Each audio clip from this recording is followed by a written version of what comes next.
പ്രിയപ്പെട്ട പ്രേക്ഷകരെ, നമുക്കേ ഇനിയിപ്പോൾ ഈ ദിവസത്തെ ഏറ്റവും പ്രധാനപ്പെട്ട വാർത്തയിലേക്ക് പോകാം. നിങ്ങൾക്ക് നൽകാനുള്ള വലിയ വാർത്ത ഇന്ന് എന്താണെന്ന് ചോദിച്ചാൽ, നമ്മുടെ ആരോഗ്യ വകുപ്പിലെ ശുദ്ധീകരണമൊക്കെ ലക്ഷ്യമിട്ട് വിജിലൻസ് സെൽ രൂപീകരിക്കുമെന്ന സർക്കാർ പ്രഖ്യാപനം അത് പാഴ്വാക്കായി മാറിയിരിക്കുകയാണ്.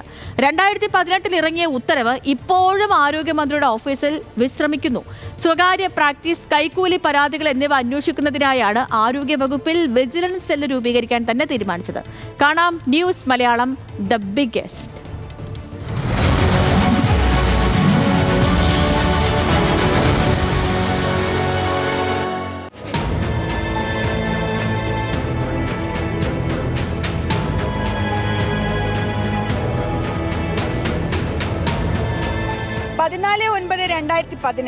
മെഡിക്കൽ വിദ്യാഭ്യാസ വകുപ്പിന് കീഴിൽ വിജിലൻസ് സെൽ രൂപീകരിക്കാൻ മുഖ്യമന്ത്രി ഉത്തരവിറക്കുന്നു. ഉത്തരവ് ആ മാസം 16-ാം തീയതി തന്നെ അന്നത്തെ ആരോഗ്യമന്ത്രിയായിരുന്ന KK ശൈലജയുടെ ഓഫീസിലെത്തുന്നു.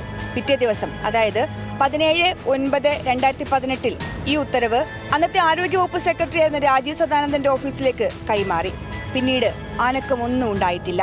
വിജിലൻസ് സെല്ലിന്റെ ഉത്തരവിന് പിന്നീട് അനക്കം വച്ചത് 26/6/2023 അന്ന് ആരോഗ്യവകുപ്പ് സെക്രട്ടറിയുടെ അധ്യക്ഷതയിൽ മെഡിക്കൽ വിദ്യാഭ്യാസ വകുപ്പ് ഡയറക്ടറും പോലീസ് വിജിലൻസ് സെല്ലിലെ ഉദ്യോഗസ്ഥരും യോഗം ചേർന്നു. മെഡിക്കൽ വിദ്യാഭ്യാസ വകുപ്പിലെ സ്വകാര്യ പ്രാക്ടീസ് അടക്കമുള്ള വിഷയങ്ങൾ മാത്രമല്ല, ആരോഗ്യ വകുപ്പിലെ കൈക്കൂലി അടക്കമുള്ള വിഷയങ്ങളിലും അടിയന്തര പ്രാധാന്യത്തോടെ അന്വേഷണം നടത്തി റിപ്പോർട്ട് സമർപ്പിക്കേണ്ടത് അനിവാര്യമാണെന്നുള്ള വിലയിരുത്തലിൽ ആരോഗ്യമേഖലയ്ക്ക് ഒന്നാകെ വകുപ്പിന് കീഴിൽ വിജിലൻസ് സെൽ എന്നുള്ള ആശയത്തിലേക്കെത്തി.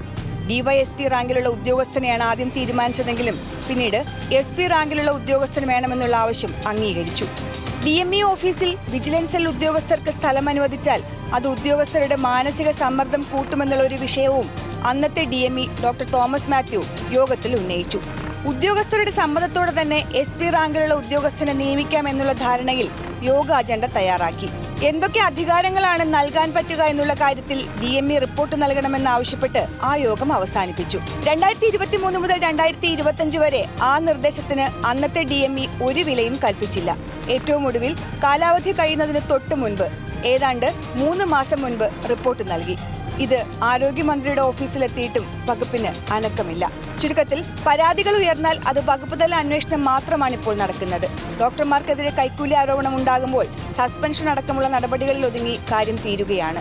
പോലീസ് കേസോ തുടർ നടപടികളോ ഇല്ല.